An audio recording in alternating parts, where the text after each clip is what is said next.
नमस्कार दोस्तों, academic careers के यूट्यूब चैनल पर आपका स्वागत है।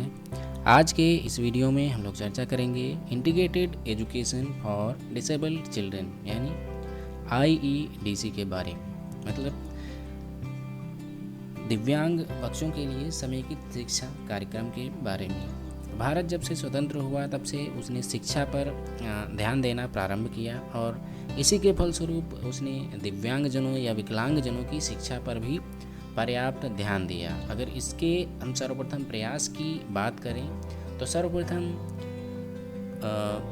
जब कोठारी आयोग का गठन 1966 में किया गया और 1964 में इसने अपनी रिपोर्ट प्रस्तुत की, तो इस रिपोर्ट में उसने समेकित शिक्षा की पर्याप्त व्यवस्था किए जाने का भी सुझाव प्रस्तुत किया। इसमें यह बताया गया कि जो दिव्यांग बच्चे हैं उनके शिक्षा को व्यवस्थित करना मानवीय आधारों पर ही आवश्यक नहीं होता है, बल्कि उपयोगिता के आधार पर भी इसलिए आवश्यक होता है कि जो दिव्यांग बच्चे हैं या दिव्यांग बालक हैं उनको सामान्य शिक्षा व्यवस्था का अभिन्न अंग बनाया जाना चाहिए या अभिन्न अंग बन सकें, ऐसा प्रावधान किया जाना चाहिए। इसीलिए कोठारी आयोग या शिक्षा आयोग ने यह भी बताया कि जो समेकित शिक्षा या इंटीग्रेटेड एजुकेशन है, यह न सिर्फ जो शिक्षा पर खर्च हो रहा है या व्यय हो रहा है उसको ही कम करती है, बल्कि जो विषमताएं व्याप्त हैं समाज में और एक दिव्यांग बालक या एक सामान्य बालक के मध्य जो भावनात्मक या विभिन्न प्रकार की जो अलगाव की भावना व्याप्त है उसको भी समेकित शिक्षा यानी इंटीग्रेटेड एजुकेशन के माध्यम से समाप्त किया जा सकता है।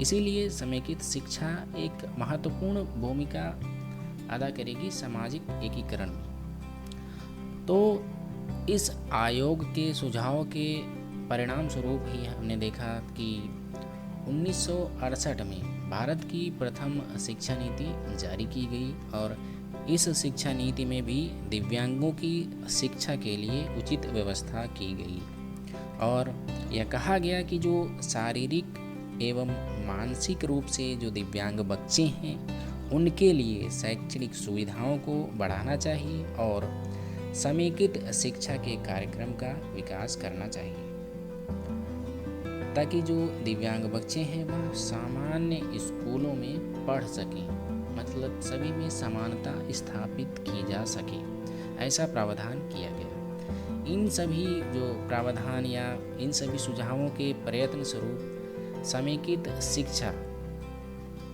या एकीकृत शिक्षा के लिए भारत सरकार के कल्याण मंत्रालय, अगर हम बात करें कल्याण मंत्रालय की तो वर्तमान में इसे हम MSJE यानी ministry of social justice and empowerment के नाम से जानते हैं।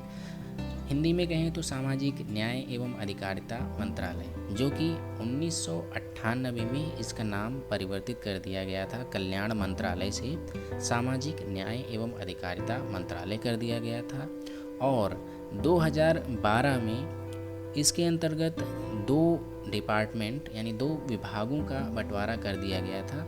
जो पहला विभाग था वह था सोशल जस्टिस एंड एम्पावरमेंट और दूसरा विभाग था डिपार्टमेंट ऑफ डिसेबिलिटी अफेयर्स। और अब हम बात करें तो डिसेबिलिटी अफेयर्स को कर दिया गया है दिव्यांगजन सशक्तिकरण विभाग।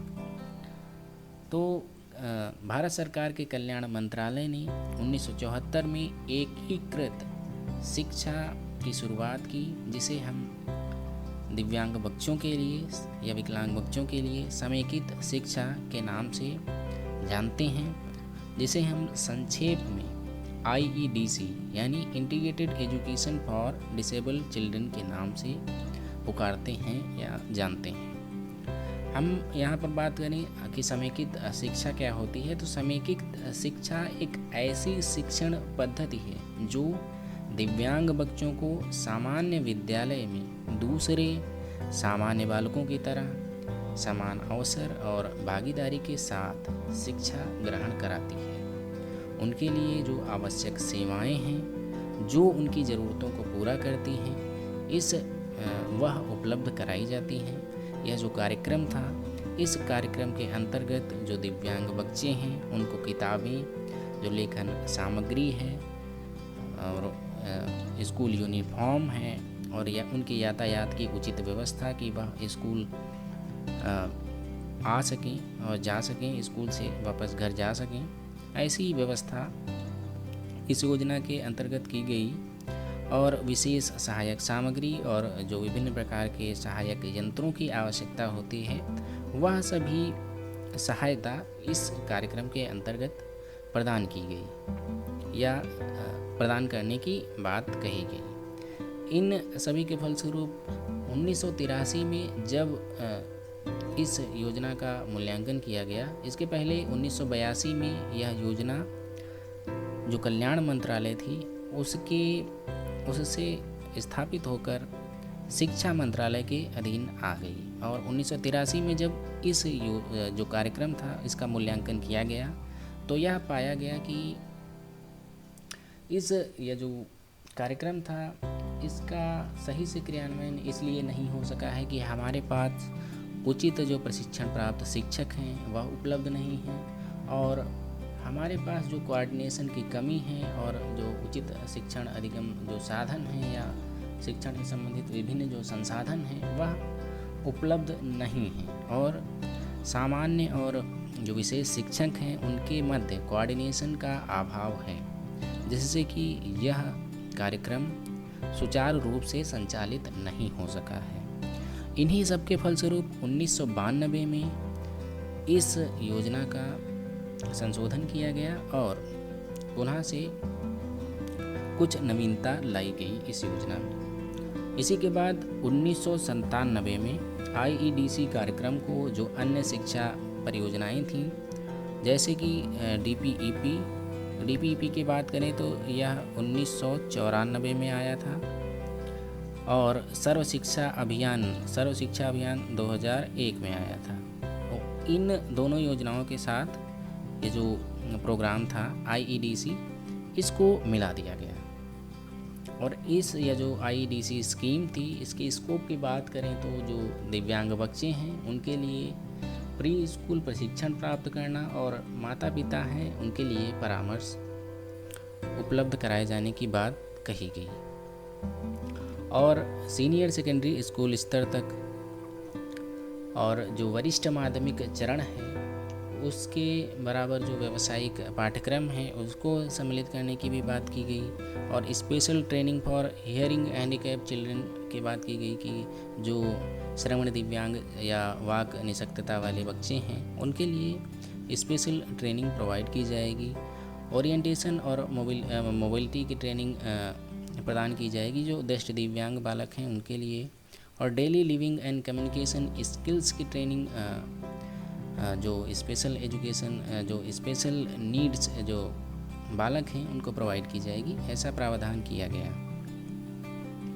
फैसिलिटीज़ जो प्रदान करने की बात की गई, कौन कौन सी फैसिलिटीज़ प्रदान की जाएंगी इन विशेष आवश्यकता वाले बालकों के लिए, तो उनमें था कि जो स्टेट हैं, जो राज्य हैं और जो जितने यूनियन टेरिटरीज़ हैं वह सभी यह सुनिश्चित करें कि दिव्यांग बालकों को जहाँ तक सुनिश्चित हों यह सुविधाएं उपलब्ध कराएं। जैसे पुस्तकों और स्टेशनरी पर वास्तविक व्यय जैसे 400 रुपये प्रतिवर्ष तक की जो सहायता है वह उपलब्ध कराई जाए। स्कूल यूनिफॉर्म के लिए जो 200 रुपये प्रतिवर्ष उपलब्ध कराए जाएं और परिवहन भत्ता 50 रुपये प्रतिमाह उपलब्ध कराया जाए। परंतु वह बालक जो हॉस्टलर्स हैं उनको छोड़कर रीडिंग अलाउंसेंस यानी जो श्रवण दिव्यांग जो दृष्टि दिव्यांग विद्यार्थी हैं उनके लिए जो पाठक भत्ता है वह प्रोवाइड किया जाए 50 रुपये प्रतिमाह।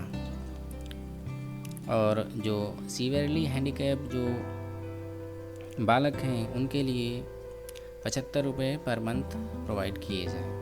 एक्चुअल कास्ट ऑफ जो 2000 रुपये का सहायता है जो विभिन्न प्रकार के उपकरण हैं उनके लिए प्रोवाइड कराई जाए। अगर गंभीर रूप से जो दिव्यांग बच्चे हैं उनमें यदि 10 बच्चों के लिए एक ग्रुप है 10 बच्चों का, तो उनके लिए एक अटेंडेंट की व्यवस्था की जाए और यह जो अटेंडेंट नियुक्त किया जाएगा उसका मानदेय जो 4th क्लास कर्मचारी होगा उस राज्य या संघ शासित प्रदेश जो होगा, ये यूनियन टेरिटरीज का जो रूल होगा उसी के अनुरूप उसका वेतनमान प्रोवाइड कराया जाएगा। जो इन 10 जो ग्रुप रहेगा दिव्यांग बच्चों का उनके लिए जो अटेंडेंट होगा उसके लिए। और बात की गई कि जो दिव्यांग बच्चे हैं उनको छात्रावास में रहने के लिए उसी जिस संस्थान में वह शिक्षा ग्रहण कर रहे हैं उसमें रहने की भी व्यवस्था की जाए। और जहाँ तक कोई जैसे छात्रवृत्ति योजना नहीं है और उनकी जो पेरेंटल इनकम है वह 5,000 रुपये पर मंथ भी paid to actual boarding and lodging charges subject to maximum rupees of 200 per month. 2,000 रुपये जो प्रतिमाह की सहायता है वह प्रोवाइड कराई जाए। जो दिव्यांग बच्चे हैं उनको यह भी कहा गया कि जो दिव्यांग बच्चे हैं उनको आमतौर पर छात्रावासों में नहीं रखना चाहिए। यह सुनिश्चित किया जाना चाहिए कि जो दिव्यांग बच्चे हैं उनके घर के निकट ही उन्हें जो घर के पास का स्कूल हो उसमें शिक्षा प्रोवाइड कराई जाए।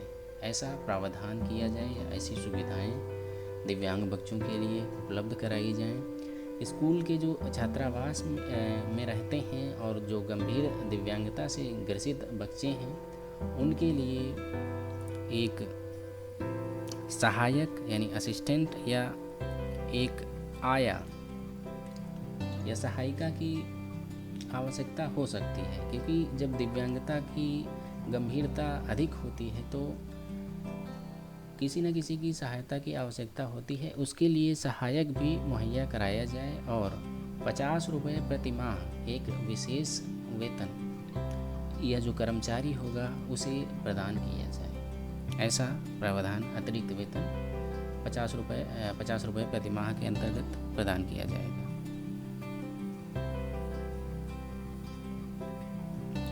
अगली जो बात कही गई वह कहा गया कि स्पेशल टीचर्स के जो अपॉइंट किए जाएंगे कि जो लोकोमोटर दिव्यांग बच्चे हैं उनको छोड़कर विशेष जो शिक्षक हैं उनकी नियुक्ति की जाएगी। मतलब जो लोकोमोटर दिव्यांगता से ग्रसित बच्चे हैं उनको सामान्य शिक्षक द्वारा भी पढ़ाया जा सकता है, परंतु जो दृष्टि दिव्यांग हैं या जो श्रवण बाधित दिव्यांग छात्र हैं या अन्य प्रकार की जो दिव्यांगता से ग्रसित जो बच्चे हैं उनके लिए विशेष शिक्षकों की आवश्यकता होती है। इसीलिए उनके लिए विशेष शिक्षकों की नियुक्ति की जाए। और अपॉइंटमेंट ऑफ स्पेशल टीचर्स की बात की गई कि जो पीपल टीचर रेशियो है, मतलब जो शिक्षक और शिष्य का अनुपात है वह 1:8 रखा जाना चाहिए। यह अनुपात जो रहेगा वह सामान्य कक्षाओं के साथ साथ जो प्रारंभिक प्री स्कूल की कक्षाएं हैं उनमें भी यही होगा कि 1:8 का रेशियो लागू रहेगा। और इस अनुपात के अनुसार जो विशेष शिक्षक सहायता की आवश्यकता वाले बच्चों के लिए स्कूल में संख्या नियुक्त की जा सकती है। ऐसा प्रावधान किया गया। अगर हम बात करें विभिन्न प्रकार की दिव्यांगता वाले बालकों के लिए तो रिसोर्स रूम की स्थापना की बात की गई कि इन विशेष प्रकार की आवश्यकता वाले बालकों के लिए विद्यालय में रिसोर्स रूम स्थापित किया जाएगा और उसमें जो इंस्ट्रक्शनल मटेरियल है वह प्रोवाइड कराया जाएगा। जैसे कि विभिन्न प्रकार की दिव्यांगता के लिए कौन सी सामग्री आवश्यक होती है। तो आर्थोपेडिक डिसेबिलिटी की बात करें तो जो adjustable furnitures, special writing thick pen की आवश्यकता होती है, यह सब प्रोवाइड किए जाएँ। और विजुअली इम्पेयर्ड जो छात्र हैं उनके लिए Braille slate, stylus, abacus, Taylor frame mobility canes, यह सब प्रोवाइड किए जाएं। और जो लो विजन छात्र हैं उनके लिए स्पेशल एडेप्टिव इक्विपमेंट हैं, जो हैंड मैग्नीफायर और इस प्रकार के जितनी भी रीडिंग लैम्प्स हुआ, लार्ज फॉन्ट की बुक्स हुआ, ये सब प्रोवाइड किए जाएं। हियरिंग इम्पेयर्ड के लिए जो इंडिविजुअल हियरिंग एड्स हैं, मेंटली रिटार्डेड के लिए जो विभिन्न प्रकार की आवश्यक जो शिक्षण सामग्रियां हैं वह प्रोवाइड कराई जाएं। ऐसी व्यवस्था इस योजना के अंतर्गत की गई। जो हमारे आर्किटेक्चरल बैरियर्स हैं, जो आवागमन में काफ़ी बाधा उत्पन्न करते हैं, उस बाधा को समाप्त करने के लिए उपयुक्त प्रावधान किया जाना चाहिए। और यह जो मौजूदा डिज़ाइन है या मौजूदा बैरियर्स हैं उनको समाप्त करने के लिए या उनको संशोधित कैसे किया जाए, इस सब की व्यवस्था की जाना चाहिए। और स्कूल को एक्सेसिबल बनाने की बात की गई है, जिससे कि जो आर्थोपेडिक डिसेबल्ड जो बच्चे हैं वह आसानी से पहुंच सकें। हम देखते हैं कि जो व्हीलचेयर पर बच्चे होते हैं, अगर स्टेयर्स हैं वहाँ पर, तो उनको आने जाने में समस्याओं का सामना करना पड़ता है। इसीलिए ऐसे अल्टरनेट उपलब्ध कराए जाएं, जिससे कि अन्य बालकों के अनुरूप ही जो दिव्यांग बालक हैं वह आसानी से आ जा सकें, यानी उनके आवागमन के जितने भी बैरियर्स हैं उनको समाप्त किया जाए, ऐसा प्रावधान करना चाहिए। और अगली जो बात है, regulations for relaxations of rules, जो नियमों में है वह कुछ ढील प्रदान की जाए, रिलैक्सेशन दिया जाए।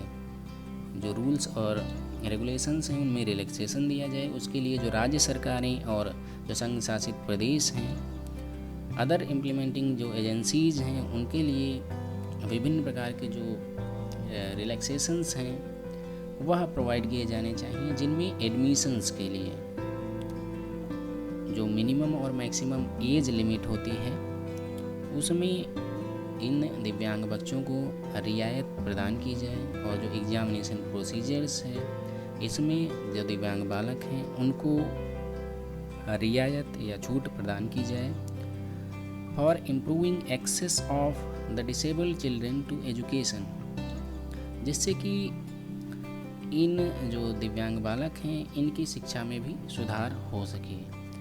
Provision for admission of disable children older than the normal eligibility, जैसे हम बात करते हैं सामान्य बालकों के एडमिशन की जो 6 साल की उम्र होती है, तो इन बालकों को, जैसे इन बालकों की उम्र ज़्यादा हो जाती है, 8-9 साल भी हो जाती है, तो इन बालकों को यह छूट प्रदान की जाए, जिससे कि यह ज़्यादा उम्र के होकर भी एडमिशन प्राप्त कर सकें।